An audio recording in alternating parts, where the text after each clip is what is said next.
शनिवार से भगवान गणेश की आराधना के दिन शुरू होने वाले हैं, यानी कि गणेश उत्सव की शुरुआत होने वाली है।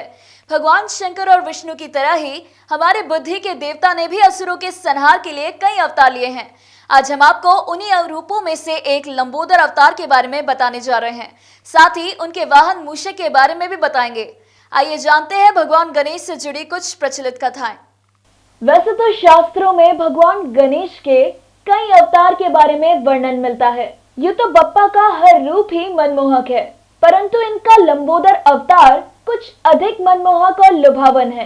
प्रचलित कथाओं और मृदुल पुराण के अनुसार कहा जाता है कि प्राचीन समय में अंधकासुर नामक असुर ने घोर तप कर भगवान सूर्य को प्रसन्न कर वरदान प्राप्त किया कि उसे तीनों लोकों में कोई भी हरा न सके। इसके बाद उसने अपने गुरु का आशीर्वाद लिया और निकल पड़ा तीनों लोकों पर विजय प्राप्त करने। थोड़ी ही देर में उसने अपनी सेना के साथ देवताओं पर आक्रमण कर दिया। सभी ने उसका मुकाबला करने की कोशिश की, पर सभी उसे पराजित करने में असफल रहे। अंधकासुर ने सभी को उनके साम्राज्य से बाहर निकाल दिया और स्वर्ग की राजगद्दी पर वश कर लिया। इंद्र सहित सभी देवता अंधकासुर से भयभीत होकर भगवान गणेश की उपासना करने लगे।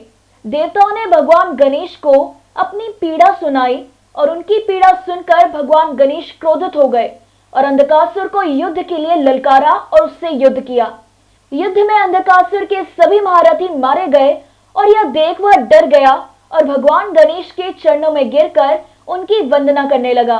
फिर भगवान गणेश ने उसे अभय दान दिया, जिसके बाद उसने बाकी का जीवन पाताल में व्यतीत किया। कहा जाता है तभी से भगवान गणेश के लंबोदर अवतार की पूजा की जाती है। ऐसे ही कई नामों से गौरी पुत्र भगवान गणेश को जाना जाता है।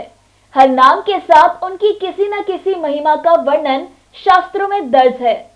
इस बार कोरोना के कारण भले ही सार्वजनिक आयोजन ना हो, लेकिन लंबोदर की भक्ति करने वाले अपने बप्पा के आगमन को आतुर हैं।